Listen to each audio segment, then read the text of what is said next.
ரிஷபராசி அன்பர்களே, இந்த பதிவு உங்களுக்கு ரொம்பவே பயனுள்ளதா இருக்க போகுது. முதன்முறையா நீங்க நம்ம சேனலை பாக்குறீங்கன்னா மறக்காம சப்ஸ்கிரைப் பண்ணி வச்சுக்கோங்க. காலபுருஷ தத்துவம் அப்படின்றது இந்த காஸ்மிக் அதிர்வுகள் மாதிரி.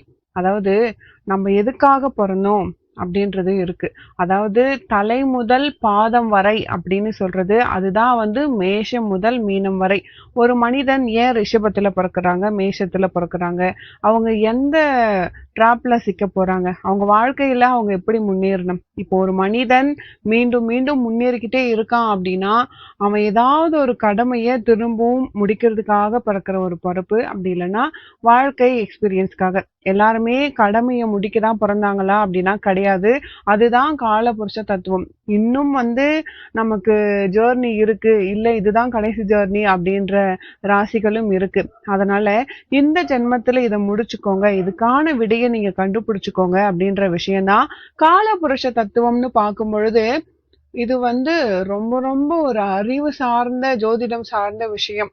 மனிதன் பிறப்புல இருந்தே கொஞ்ச நாள்ல தேட ஆரம்பிச்சிருவாங்க. நான் யான் பிறந்தேன், நான் யாரு, என்னுடைய வேலை என்ன. ஒரு குழந்தை பருவத்தில இருந்து ஒவ்வொரு விஷயமும் மாறிக்கிட்டே இருக்கும் பொழுது நமக்கு ஆசை பாசங்கள் இருக்கும். ஆனா விதி வேற வழியில கூட்டு போகும். கால புருஷன் அப்படின்னு சொல்லும் பொழுது, காலம் அப்படின்றது நேரம், புருஷன் அப்படின்றது மனிதன், மனிதனை சொல்லக்கூடியது. அதுதான் கால புருஷன். இந்த காலத்துல இந்த மனிதன் பிறக்கிறான் அப்படின்றதுதான். எப்படி 24 மணி நேரத்துல 12 மணி நேரமா பிரிச்சாங்களோ அதே மாதிரிதான் 12 ராசிகள். இந்த 12 ராசிகளுக்கும் ஒவ்வொரு ராசியில பிறக்கிறவங்களுக்கும் ஒவ்வொரு டிராப் இருக்கும். இந்த விஷயம் பண்ணலாம், இந்த விஷயம் பண்ணக்கூடாது, இவங்க இதுக்காக தான் பிறந்தாங்க அப்படின்ற மாதிரி. அப்போ இந்த ரிஷபராசி அன்பர்களுக்கு இந்த காலபுருஷ தத்துவத்தின் ரகசியம் என்ன? உங்களுக்கு காலபுருஷ தத்துவம் எப்படி இருக்கும்? இந்த ரிஷபராசி அன்பர்களை பொறுத்த வரைக்கும் இயல்பாகவே ரொம்ப நல்லவங்க அப்படின்னு நம்ம சொல்லலாம். ஏன்னா நீங்க என்ன பண்ணாலும், நல்லது பண்ணாலும் உங்களை காலபுருஷ தத்துவம் தான் உங்களை வழி நடத்துது. அப்போ ரிஷபராசி அன்பர்களுக்கு எப்படி இருக்கும்? உங்களை பொறுத்த வரைக்கும் தொண்டை பகுதி அப்படின்னு சொல்லுவோம். வாக்கு சித்தி. இவங்களை பொறுத்த வரைக்கும் வாக்கு பயன்படுத்துறப்போ, வார்த்தைகள் பேசுறப்போ ரொம்ப கவனமா இருக்கணும். சீக்கிரமா வார்த்தைகளால ஹர்ட் பண்ணிடுவீங்க. அதாவது காலபுருஷ தத்துவம் உங்களுக்கு வச்சிருக்க டிராப் என்னன்னா வாக்குஸ்தானத்துல, குடும்பஸ்தானத்துலதான் வச்சிருக்கும். குடும்பம் அவ்வளவு சீக்கிரமா நல்லபடியா அமைஞ்சிடாது. அதாவது குடும்பமா இருப்பாங்க, ஆனா குடும்பத்துக்குள்ள ஒரு நிம்மதி அப்படின்றது அவ்வளோ சீக்கிரமா அமையாது. சிறு வயதுல இருந்தே ஏதோ ஒரு விட்டக்குறை தொட்டக்குறைன்ற மாதிரி சின்ன வயசுல இருந்தே ரிஷபராசி அன்பர்கள் நல்ல செல்ல குழந்தையா வளர்றாங்க. அப்படியே வெளியே வரும்போது கொஞ்சம் கொஞ்சமா ஸ்ட்ரகிள் ஃபேஸ் பண்ற மாதிரி. ஆண்கள் இருக்காங்க அப்படின்னா அதுலயும் அந்த 3 நட்சத்திரங்கள், 3 நட்சத்திரங்களுக்கும் ஒவ்வொரு குணாதிசயங்கள். யார்கிட்ட எப்படி பழகுறோம், வார்த்தைகளை எப்படி வீசுறோம், நம்ம எப்படி பேசி அந்த காரியத்தை சாதிச்சுக்கணும் அப்படின்றதுலாம் இருக்கு. பொதுவாகவே கலை சம்பந்தப்பட்ட விஷயத்த நீங்க டச் பண்றீங்க அப்படின்னா உங்களுக்கு சிறப்பா இருக்கும். ரிஷபம் அப்படின்னாலே சுக்கிரன் சம்பந்தப்பட்டது அப்படின்னும் பொழுது எதுவா இருந்தாலுமே இந்த அழகு சம்பந்தப்பட்டது, இல்லைன்னா ஒரு பொழுதுபோக்கு, ஏதோ ஒரு வகையில மத்தவங்களை பொழுதுபோக்கு பண்றதும் மத்தவங்களை சந்தோஷம் பண்றதும், இவங்களால இவங்களுடைய குரல் கேட்கறதாலேயோ இவங்களுடைய முகம் பார்க்கறதாலேயோ மத்தவங்களுக்கு சந்தோஷம் அப்படின்ற அமைப்பு இருக்கு. இயற்கையாகவே கால்நடைகள் ரொம்ப பிடிக்கும். அனிமல்ஸ் வளர்க்கறது, பெட் அனிமல்ஸ் வளர்க்கறது. இவங்க ரிஷபராசி அன்பர்கள் ஒரு இடத்துல போயிட்டு இருக்காங்க அப்படின்னா கூட அந்த வழியில இருக்க திருநாய் கூட இவங்களை பார்த்துட்டு வாலாட்டும். எங்கோ பறந்துட்டு இருக்க கிளி கூட இவங்க கிட்ட வர்றது, இதெல்லாம் இவங்களுக்கே ஆச்சரியமா இருக்கும். மனிதர்கள் கிட்ட பழகிறத விட மிருகங்கள் கிட்ட கூட கனெக்ட் ஆயிடுவாங்க இயற்கையாகவே. இவங்கள பொறுத்த வரைக்கும் நந்தீஸ்வரர் வழிபாடு பண்றது ரொம்ப ரொம்ப நல்லது. நந்தியை பார்த்து வழிபாடு பண்றது எதுக்கு அப்படின்னா பொறுமை அவசியம். பொறுமை அப்படின்றது இவங்களுக்கு இருக்காது. எந்த மாதிரினா லேசினஸ்.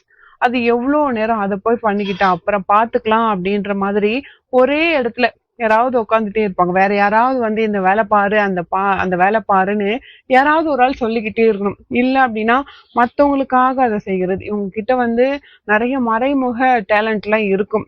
இது இவங்களுக்கு அசுபமா மாறக்கூடாது. அப்போ இவங்க கிட்ட லக்ஷ்மி வாசம் பண்ணும் ரிஷபத்துல இருக்கவங்க கிட்ட.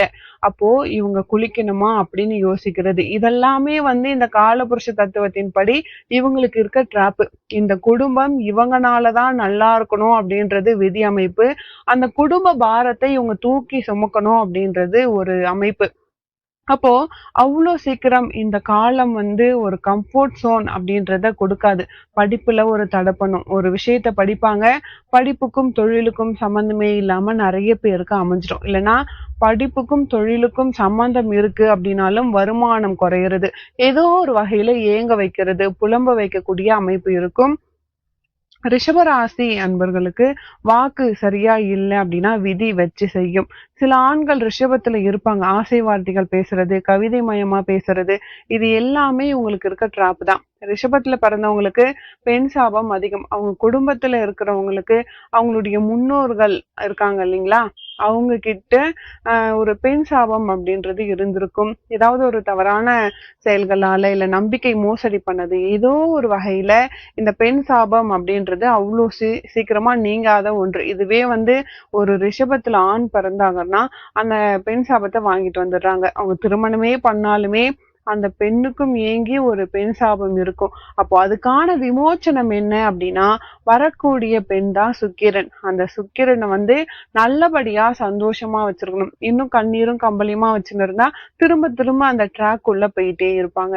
என்னுடைய வாழ்க்கை ஏன் இப்படின்னு யோசிக்க வைக்கிறது தான் காலபுருஷ தத்துவம். அப்போ இவங்களுடைய வாழ்க்கை ஏன் இப்படின்னா, அந்த சோம்பேறியா உட்கார்ந்தாங்க இல்லைங்களா, ஏதோ ஒரு விஷயம் இவங்கள புஷ் பண்ணிக்கிட்டே இருக்கணும். பெரும்பாலும் ரிஷபராசி அன்பர்களுக்கு ட்ரீட்மெண்ட் பேபிஸ் வர்றதுக்கான வாய்ப்புகள்லாம் இருக்கு.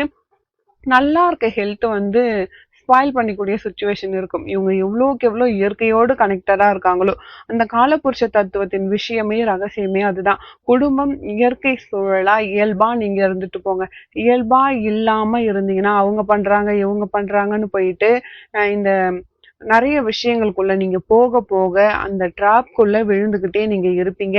சோ இந்த குடும்பம் நம்மனால சந்தோஷமா இருக்கு, வார்த்தைகள் சரியா பேசணும். இப்போ உங்களுக்கு லைஃப் பார்ட்னர் இருக்காங்க அப்படின்னா, ஒரு ஆண் இருக்காரு அப்படின்னா ஏதாவது ஆஷான வேர்ட்ஸை பேசிக்கிட்டே இருப்பாரு, திட்டிக்கிட்டே இருக்கிற மாதிரியான கரெக்டா இருப்பாரு. சோ அத மாதிரி எல்லாம் நீங்க இருக்காதீங்க. உங்க லைஃப் பார்ட்னரை பொறுத்த வரைக்கும் அந்த ஆண் ஆஷா திட்டுறதால பிரச்சனை வருது. சோ கூப்பிடுறதே அந்த ஹார்ஷ் வேர்ட்ஸ்ல தான் சில பேர் கூப்பிடுவாங்க. ஏன்னா அது அவங்களுடைய ஜாதக கட்டத்துல இருக்கக்கூடிய விஷயம். அப்போ நம்ம இந்த காலபுருஷ தத்துவம் பேசும்பொழுது இதுதான் இவங்களுடைய குணம் அப்படின்னும் பொழுது வார்த்தைகள்ல கவனமா இருக்கணும். ஏன்னா தொழிலே வார்த்தைகள்ல தான் நடக்க போகுது. கம்யூனிகேஷனை நல்லா டெவலப் பண்ணிக்கணும். அதாவது ஒரு ப்ரொஃபஷன் சூஸ் பண்றீங்க, HR சூஸ் பண்றீங்க அப்படின்னா கூட அந்த சேல்ஸ் ஏதாவது நீங்க பியூட்டி ரிலேட்டடா இல்ல கலை ரிலேட்டடா அழகு சம்பந்தப்பட்ட விஷயங்கள் இல்லைன்னா மீடியா, இயற்கையாகவே கலை உணர்வு, பார்த்தாலே கலையா இருக்காங்க அப்படின்ற அட்ராக்ஷன் ரிஷபத்துக்கு உண்டு. இதெல்லாம் பாசிட்டிவா யூஸ் பண்ணும்பொழுது புன்னகை அதிகமா யூஸ் பண்ணணும். சிடுமூஞ்சா இருக்கிறது, சில ரிஷபராசிக்காரங்களாம் அப்படி இருப்பாங்க. அதாவது என்ன ஆனாலும் திருந்தாம நான் பிடிச்ச முயலுக்கு 3 கால், இதெல்லாம் இந்த காலபுருஷ தத்துவம் இவங்களுக்கு சொல்ற விஷயம். இதெல்லாம் உன்னுடைய குணம். நான் பிடிச்ச முயலுக்கு 3 கால்னு நீ இருக்க இருக்க கஷ்டப்பட்டுக்கிட்டு தான் இருப்ப. உன் பக்கத்துல இருக்கவங்க எல்லாரும் ரிலீஸ் ஆகி போய்கிட்டே இருப்பாங்க. ஒரு நேரத்துல நிராயுதபாணியா நிக்கக்கூடிய அமைப்பு. சோ நீங்க என்ன பண்ணலாம் அப்படின்னா, காலபுருஷ தத்துவத்தின் படி சந்திரனுடைய இடத்துல நீங்க இருக்கீங்க, 2ஆம் ஸ்தானம். சோ சந்திரனை குறிக்கக்கூடிய விஷயமா இருக்கு. சுக்கிரனும் அந்த இடத்துல இருக்கும் பொழுது பெண்கள் சம்பந்தப்பட்ட விஷயங்கள், அம்மாவின் அன்பு கிடைக்காம ஏங்கக்கூடிய ஒரு அமைப்பு, இதெல்லாம் ரிஷபராசியில இருக்கிறவங்களுக்கு இருக்கும். என்னதான் பாசமா இருந்தாலுமே கூட எனக்கு தாய் பாசம் இல்லை, இன்னும் என் அம்மா என் கூட இன்னும் கொஞ்சம் பாசமா இருந்திருக்கலாம். அப்படி அம்மா பாசமா இருந்தா பக்கத்துல அம்மா இருந்து பார்க்க முடியாத சுச்சுவேஷன். அப்படியே அம்மா பக்கத்துல பாக்குற மாதிரி இருந்தாலும் அவங்களுக்கு ஏதாவது சின்ன ப்ராப்ளம் இருந்திருக்கலாம். இது மாதிரியான சுச்சுவேஷன் இந்த ரிஷபராசி அன்பர்கள் அனுபவிக்கிறாங்க. இத உங்களுக்கு காலபுருஷ தத்துவம் சொல்லிக்கிட்டே இருக்கு. அப்போ இயற்கையை நோக்கி போறதும் தெய்வத்தை நோக்கி போறதும் அப்போதான். அவ்வளோ சீக்கிரம் ரிஷபம் தெய்வத்தை நம்ப மாட்டாங்க, எதை சொன்னாலும் நம்ப மாட்டாங்க. விதண்டாவாதம் அதிகமா இருக்கும் ரிஷபராசி அன்பர்களுக்கு. சோ அந்த வார்த்தைகளாலேயே இந்த காலபுருஷ தத்துவம் திருப்பி உங்களுக்கு ஓங்கி ஒரு அடியை கொடுக்கும். அப்போ உங்களுக்கு பிடிச்சவங்கள உங்ககிட்ட இருந்து பிரிக்கிறது. ஏன் இப்படி நடந்துச்சு? என்னுடைய வாழ்க்கை என்ன? அப்படின்னு கொண்டு போகும்பொழுது, அப்படியே வேற ஒரு டைமென்ஷனா இவங்க மாறி, அதனால தான் சொல்றோம், இந்த நந்தீஸ்வரர் வழிபாடு பிரதோஷ காலங்கள்ல அமைதியா போய் உட்கார்ந்துட்டு வாங்க. கண்டிப்பா உங்களுக்கு சிறப்பா இருக்கும். அந்த வெள்ளி சம்பந்தப்பட்ட விஷயங்கள், அரை நிலா, 3ஆம் பிறை சிம்பிள் இதெல்லாம் நீங்க பயன்படுத்தும் பொழுது மைண்ட் கொஞ்சம் கூலா இருக்கும். ஏன்னா ஹீட் பாடியா இருக்கிறதால தலைவலி வர்றது, மைக்ரைன் வர்றதெல்லாம் இவங்களுக்கு இருக்கு. த்ரோட் இன்ஃபெக்ஷன் கூட சீக்கிரமா வந்துடும். கூலா எதுவும் சாப்பிட முடியாது. இவங்க எனர்ஜியை கூலா வச்சுக்கணும். ஏன்னா யூட்ரஸ் ப்ராப்ளமும் வரும், சுகரும் வரும். ஏன் அப்படின்னா இனிப்பு விரும்பிகளா இருப்பாங்க, ஃபுட் லவர்ஸ் கூட இவங்க இருப்பாங்க. இது எல்லாமே ரிஷபராசி அன்பர்களுக்கு இருக்கக்கூடிய ஒரு ட்ராப். இந்த ட்ராப் எல்லாம் நீங்க தெரிஞ்சுக்கிட்டீங்க அப்படின்னா, இத கொஞ்சம் கொஞ்சமா என்னுடைய விதி இப்படிதான், இந்த தத்துவம் புரிய புரிய இவங்களுடைய லைஃப் செட்டில் ஆக ஆரம்பிக்கும். ஆனா ரொம்ப லேட் ஆகும். ரிஷபராசி அன்பர்களை பொறுத்த வரைக்கும் கலைத்துறைகள், டைலரிங் இல்ல காஸ்டியூம் டிசைனிங், ஃபிலிம்ல இருப்பாங்க, கவிதை எழுதுறவங்க நிறைய பேர் இருப்பாங்க. நிறைய பேர் ரொம்பவே அவங்களுக்குள்ள தனிப்பட்ட தன்மை அதிகமாகவே இருக்கும். எல்லாத்தையும் குடத்துக்குள்ள ஒரு விளக்கேத்தி வச்ச மாதிரி அதுக்குள்ளே போட்டு மூடி வைக்காம உங்களுடைய திறமைய வெளியே கொண்டு வந்தீங்க அப்படின்னா கண்டிப்பா உங்க வாழ்க்கையில உங்களால ஜெயிக்க முடியும். எப்பவுமே அடுத்தவங்களுக்காக பார்க்காதீங்க. உங்க வாழ்க்கையை நீங்க வாழ ஆரம்பிங்க. கண்டிப்பா உங்களுக்கு நல்லது நடக்குங்க. ரிஷபராசி அன்பர்களை பொறுத்த வரைக்கும் உங்களுடைய லைஃப் பார்ட்னரை நீங்க சிறப்பா தேர்ந்தெடுங்க, கவனம் செலுத்துங்க. அப்படி நீங்க எடுத்தோம் கவுத்தோன்னு எதுவும் பண்ண வேணாம். நீங்க நல்லா யோசிச்சு தீர்மானிச்சு முடிஞ்ச அளவுக்கு ஜாதகம் பார்த்துட்டு ஓகே அப்படின்னா நீங்க பண்ணலாம். உங்க வாழ்க்கையும் சிறப்பா இருக்கும். இந்த பதிவு உங்களுக்கு ரொம்பவே பயனுள்ளதா இருந்திருக்கும். வீடியோ பிடிச்சிருந்தா மறக்காம என் சேனலை சப்ஸ்கிரைப் பண்ணி வச்சுக்கோங்க. மேலும் உங்க வாழ்க்கையில நீங்கள் சீரும் சிறப்போடும் செல்வ செழிப்போடும் வாழ நானும் இறைவனை பிரார்த்திக்கிறேன். அடுத்த ஒரு நல்ல பதிவில் மீண்டும் உங்களை சந்திக்கிறேன். நன்றி.